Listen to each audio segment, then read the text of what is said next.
Hello everyone, welcome back to my channel. मेरी सभी दोस्तों को मेरे नए ब्लॉग में बहुत बहुत स्वागत है। इससे पहले मैं हिंदी में कोई ब्लॉग नहीं डाली हूँ। आज मैं पहली बार हिंदी में ब्लॉग बनाने जा रही हूँ। थोड़ी बहुत भूल चूक हो जाए तो अपना समझकर माफ़ कर देना। और मैं आज शेयर करने वाली हूँ आप लोगों के साथ मेरे होम क्लीनिंग रूटीन, या कह सकते हो वीकली क्लीनिंग रूटीन आपके साथ शेयर करने जा रही हूँ।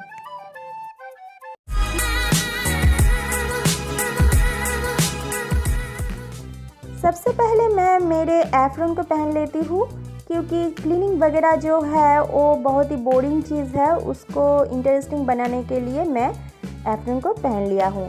तो क्लीनिंग शुरू करने से पहले तुम लोग ये जो देख रही हो साउंड सिस्टम, इससे मैं गाने वगैरह सुनती हूँ, उसको मैं चला लेती हूँ क्लीनिंग करने से पहले। इससे बोर फील नहीं होती और इंटरेस्टिंग भी होती है क्लीनिंग। जब तक एक गाना चलती रहे तब तक मैं क्लीनिंग कर सकती हूँ। तो चलो शुरू करते हैं मेरे क्लीनिंग। तो आज मैं शुरू करूँगी मेरे बेडरूम से। पहले मैं बेडरूम को खाली करूँगी। क्लीनिंग से पहले घर को खाली करना बहुत ही ज़रूरी है। और हम लोग तो बंगाली हूँ, तो बंगाली का बड़ी फेस्टिवल जो दुर्गा पूजा है वो नज़दीक आ गई है, और इसलिए मैं थोड़ा थोड़ा करके मेरे हाउस को क्लीनिंग करती जाऊंगी और तुम लोगों के साथ शेयर करती जाऊंगी। और यहाँ पे देख रही हो मैं बेडशीट वगैरह उठा लिया हूँ, क्योंकि धूल वगैरह डस्ट वगैरह जो है वो बेड पे गिर सकती है। यहाँ पे एक अटैच बाथरूम भी है। ये अभी तक तैयार नहीं हुआ, इसलिए मैं फालतू की चीज़ें यहाँ पे रख देती हूँ। इस चीज़ों को मैं हटा दूँगी और बाथरूम को मैं खाली कर दूंगी। सभी लोगों के घर का जो क्लीनिंग होती है वो अपने अपने स्टाइल का होती है, और अपने अपने घर की क्लीनिंग इसका एनवायरनमेंट और फैमिली मेम्बर पे डिपेंड करती है। तो मेरे खाली करना कंप्लीट हो गया और पूरा घर को मैं खाली कर दिया हूँ। अब मैं क्लीनिंग शुरू करूँगी। सबसे पहले मैं घर की डस्टिंग करूँगी। धूल वगैरह झूल वगैरह जो है उसको मैं क्लीन करूँगी, और मैं हर वीक में एक बार करके इसको क्लीन करती हूँ। इसलिए मेरे घर में बहुत सारी धूल झूल नहीं जमती है, और जो धूल वगैरह झूल जमा है उसको मैं अब क्लीन कर लूँगी। तो यहाँ पे डोर की पीछे के तरफ बहुत सारी धूल जमती है, इसको मैं निकाल लेती हूँ इस झाड़ू के सहारे। यहाँ पे बहुत सारी डिज़ाइन है, डिज़ाइन के खाजों में बहुत धूल जमती है, उसको भी मैं निकाल लूँगी। अब मैं आ गई हूँ विंडो के पास। यहाँ पर जो कर्टन है उसको मैं कुछ दिन पहले ही निकाल के धो दिया था, इसलिए मैं कर्टन को नहीं उतारूँगी। इसका जो हैंगिंग पाइप है इसके ऊपर बहुत सारी धूल जमी है, इसको मैं साफ़ कर दूंगी। एक सूखे कपड़े से मैं साफ़ कर रही हूँ। यहाँ पे कर्टन पे भी बहुत सारी धूल जमी है, उसको भी मैं सूखे कपड़े से साफ़ कर दूंगी। तो ऐसे ही मैं हर वीक में एक बार कर देती हूँ। तो ऐसे हर वीक में एक बार करने से बहुत सारी डस्ट एक क्लीन करना नहीं पड़ता, इसलिए मैं हर वीक में एक बार कर देती हूँ। यहाँ पे एक बाकेट में कुछ पानी ले लिया हूँ, और यहाँ पे मैं थोड़ी सी डिटर्जेंट डाल के उसको घुला लिया हूँ। तो इससे मैं विंडो की जो ग्रिल है उसको मैं साफ़ करूँगी। तो यह ग्रिल में बहुत सारी धूल जमती है, क्योंकि रोड के ऊपर मेरे घर है, इसलिए जितने सारे रास्तों के धूल है वो आकर मेरे विंडो पे जम जाती है, इसलिए इसको साफ़ करना बहुत ज़रूरी है। और एक वीक में मैं एक खिड़की को साफ़ करती हूँ। एक साथ सारी खिड़की साफ़ करना बहुत ही मुश्किल है, इसलिए हर वीक में मैं एक एक खिड़की को साफ़ करती हूँ। तो यह खिड़की में कांच लगा हुआ है, इससे मैं सूखे कपड़े से पहले साफ़ करती हूँ, फिर मैं कॉलिंग से साफ़ करती हूँ। और यहाँ पे मैं डिटर्जेंट की पानी से सारी ग्रिल को साफ़ कर रही हूँ। और घर को साफ़ सुथरा रखना पॉजिटिविटी का साइन है, इसलिए सभी समय घर को साफ़ सुथरा रखना चाहिए।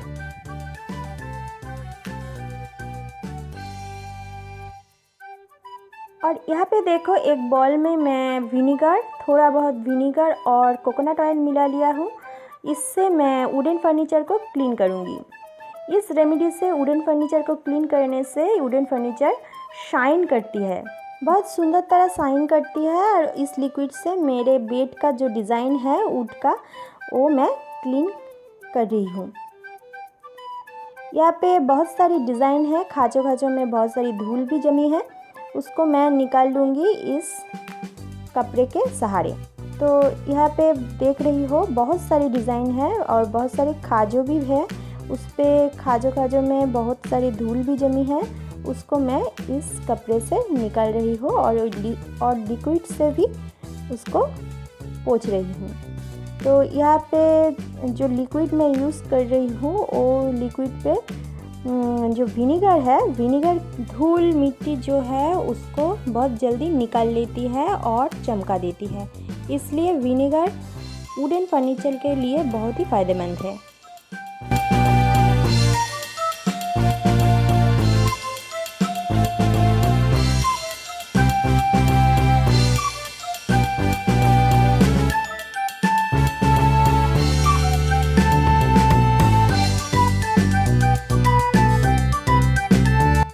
यहाँ पे मैं आ गई हूँ, उस लिक्विड से ही मैं इस हारमोनियम बॉक्स को भी मैं क्लीन करूँगी। हारमोनियम बॉक्स भी वुडन का है, इसलिए मैं उस लिक्विड से ही क्लीन कर रही हूँ। तो मेरे वुडन फर्नीचर कंप्लीट हो गई।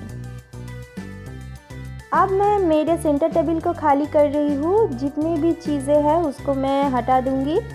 और यहाँ पे देखो कुछ फूल है वो ख़राब हो गई है, उसको मैं हटा दूँगी। और यहाँ पे 2 मर्ड पंख है, उसको मैं रख लूँगी।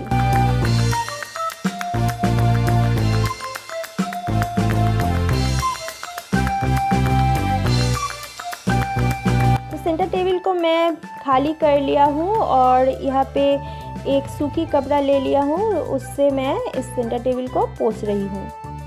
तो गीला कपड़ा यहाँ पे यूज़ नहीं करना चाहिए, सूखे कपड़े से डस्ट वगैरह को झाड़ लेना चाहिए, क्योंकि ये ग्लास का है और यह अंदर में जो धूल है, झूल है, उसको भी मैं इस कपड़े से निकाल लूँगी। और निकालने के बाद एक सूखे कपड़ों में कॉलिन डाल के इसको मैं क्लीन कर लूँगी, क्योंकि डायरेक्ट मैं कॉलिंग ग्लास के ऊपर नहीं डालूँगी, मैं एक सूखे कपड़े के ऊपर कॉलिंग डाल के ही उस कपड़ों से मैं ग्लास वगैरह को क्लीन करूँगी।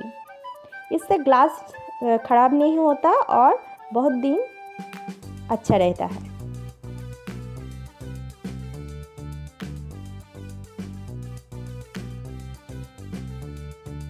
अब मैं टीवी को क्लीन करूँगी, इसलिए मैं एक ब्रश ले लिया। ब्रश के सहारे मैं टीवी के पीछे जो धूल है, झूल है, उसको मैं साफ़ कर रही हूँ।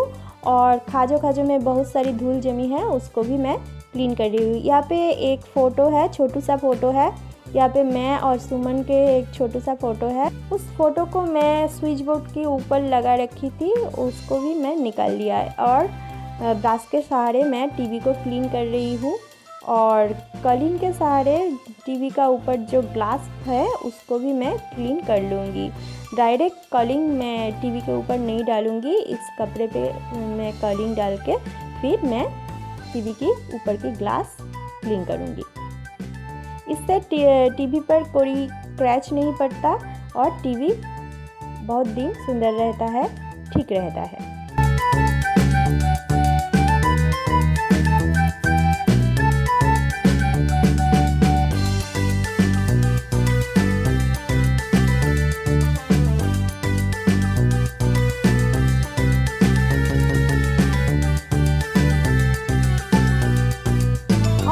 स्विच बोर्ड को भी क्लीन करूँगी कॉलिन के सहारे। यहाँ पे मैं एक कपड़े में पहले की तरह कॉलिंग ले लिया हूँ और स्विच बोर्ड को क्लीन कर रही हूँ। स्विच बोर्ड सफ़ेद रंग की है, इसलिए साफ़ रखना बहुत ही ज़रूरी है।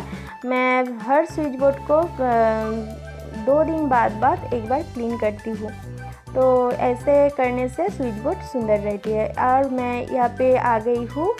यहाँ पे वार्डरोब के ऊपर एक मिरर लगा हुआ है, उसको भी मैं क्लीन कर लूँगी। इस घर में, इस रूम में कोई ड्रेसिंग टेबल नहीं है, इस मिरर से ही काम चला लेती हूँ। तो मेरे और जो एक रूम है उससे उस रूम में एक ड्रेसिंग टेबल है, और फिर भी ये तो ड्रेसिंग टेबल नहीं है, ये एक मिरर सेट किया हुआ है वार्डरोब पे। तो वार्डरोब भी मैं क्लीन करूँगी। मिरर तो मैं क्लीन कर लिया हूँ, मिरर मैं रोज़ ही एक बार क्लीन करती हूँ, फिर भी आज भी क्लीन कर लिया क्योंकि धूल डस्टिंग वगैरह कर रही हूँ तो बहुत सारी धूल आके मिरर पे जमी हुई है, इसलिए मैं मिरर को क्लीन करूँगी और मेरे वार्डरोब को भी क्लीन करूँगी। और वार्डरोब सफ़ेद रंग की है, इसलिए क्लीन रखना बहुत ही ज़रूरी है। सफ़ेद रंग बहुत जल्दी नष्ट होते जाती है, इसलिए सफ़ेद रंग को ठीक रखने के लिए कलिंग के सहारे मैं पूरी वार्डरोब को क्लीन कर रही हूँ।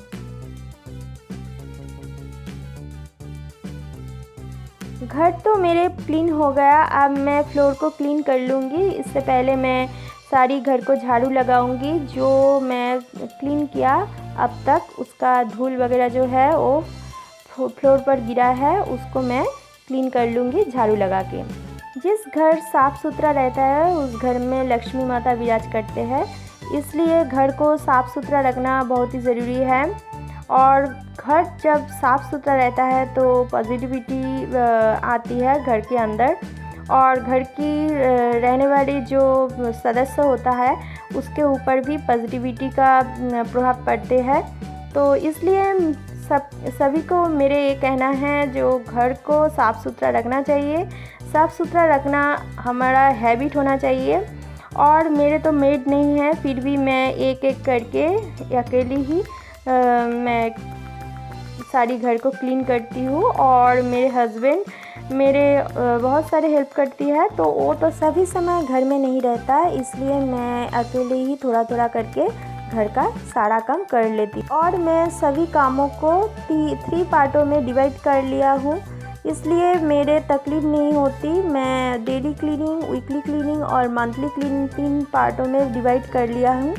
काम करने से कोई असुविधा नहीं होती। तो सारा घर मैं झाड़ू देकर अब मैं पोछा लगा रही हूँ मॉप के सहारे। तो मैं ऐसे ही क्लीन करती हूँ मेरे घर को वीकली। तो मैं सोचा जो दुर्गा पूजा नज़दीक आ गई है इसलिए मैं क्लीनिंग करना शुरू कर देती हूँ। आज तो मैं मेरे बड़ा बेडरूम का क्लीन किया, आपके साथ शेयर भी किया, कैसे किया वो भी शेयर किया। अगले दिन जो क्लीनिंग करूँगी वो भी आपके साथ शेयर करूँगी। तो आज का हिंदी ब्लॉग कैसा रहा कमेंट में ज़रूर बताइएगा, और अच्छा लगा तो एक लाइक कर दीजिएगा। तो साथ रहिएगा, देखते रहिएगा बंगाली लाइफस्टाइल ब्लॉगर मनोज। तब तक के लिए बाय।